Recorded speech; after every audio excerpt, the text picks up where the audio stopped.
This has massive implications for the San Antonio Spurs, as Dylan Harper in a recent interview has talked being compared to Shai Gilgeous-Alexander and Stephon Castle. Our Rookie of the Year was seen working out again with the guard whisperer, and this is going to be massive for him moving forward, and we are going to discuss all of this here on Spurs Digest with your host Keenan Warner.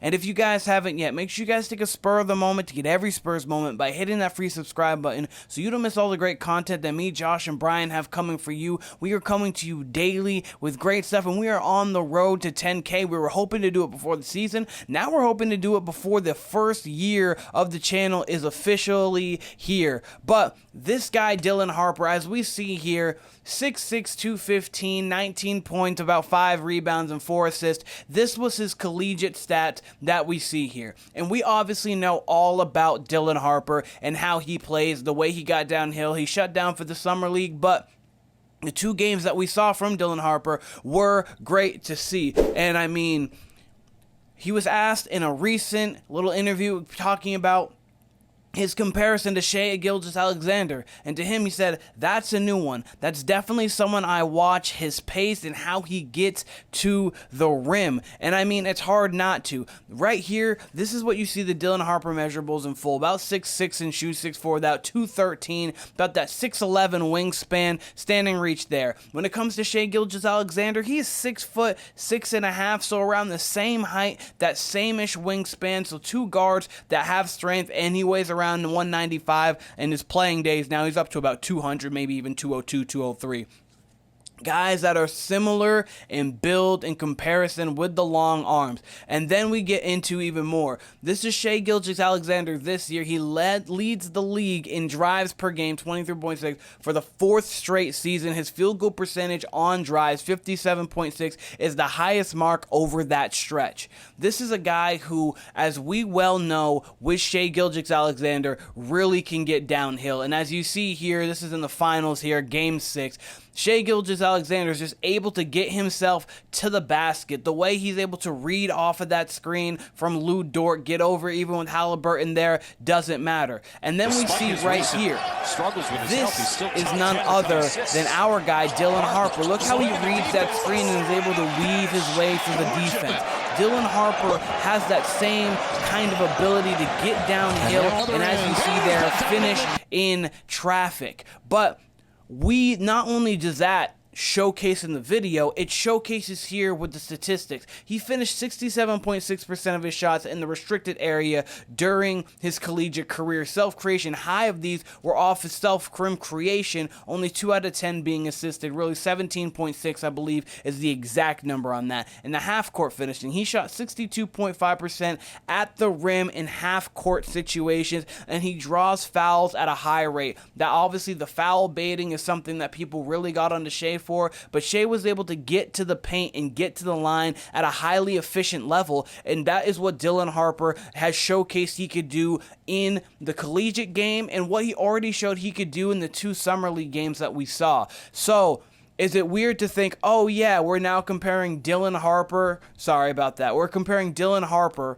to the MVP? Yeah, well, look at this here. Shai Gilgeous-Alexander, for people who obviously don't know, he doesn't just instantly become Shai. He has been getting better and better and better every season. First season, 26.5 minutes. Only averaged 11 points, 3 rebounds, 3 assists. Dylan Harper should eclipse that this year.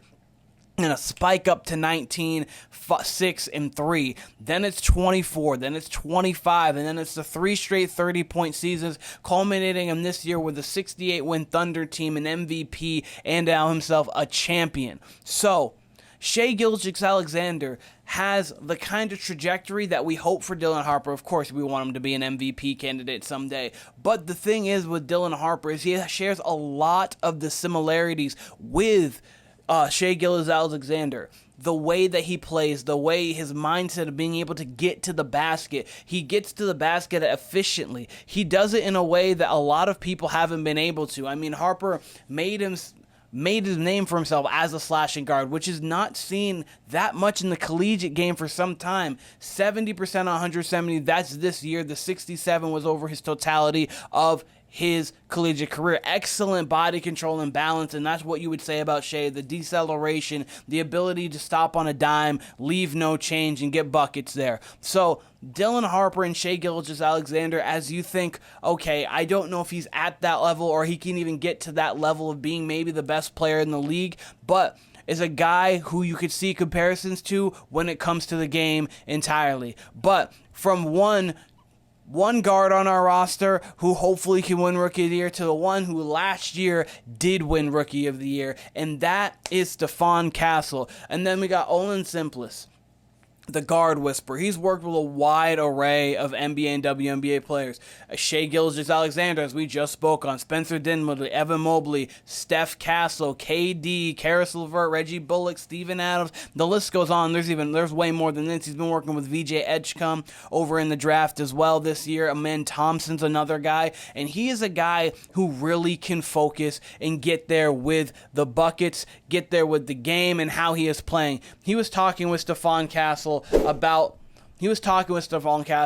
during their workout. This workout just happened a little bit ago. He's worked out with them even before that. He said that all-star this year. He kept repeating it, that Stephon Castle can be an all-star this year, and y'all should finish top 4. The pressure is on. Because of the talent with Dylan Harper, with Wemby, with De'Aaron Fox, Stephon Castle and the way he is, he sees big things from Stephon Castle, and they have been getting in the lab, and they have really been working out. We've seen here, this is a report from before, they don't call him the guard whisperer by accident. He turns good guards into stars into all-stars. One of the NBA's most trusted trainers. He's helping Spurs Stephon Castle take his game to the next level. And a little bit of a peek and here is he's talking with him so about the way he was shooting. I watched this video. It's like a 17-minute video on YouTube, but I can link it down there in the comments there. But Stephon Castle, making sure he keeps that guide hand fully, getting arc on that jump shot. The one thing with Stephon Castle that we all know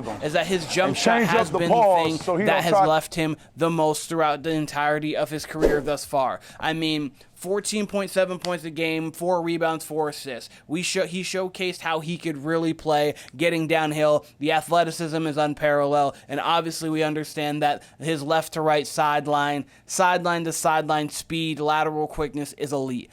It's the 43% of shooting from the floor because of that 28.5% shooting from the three-point line, only making less than 35% of his corner threes. And, I mean, when you're shooting a decent amount of threes, especially for the today's game, you need that to at least be around the 33% range.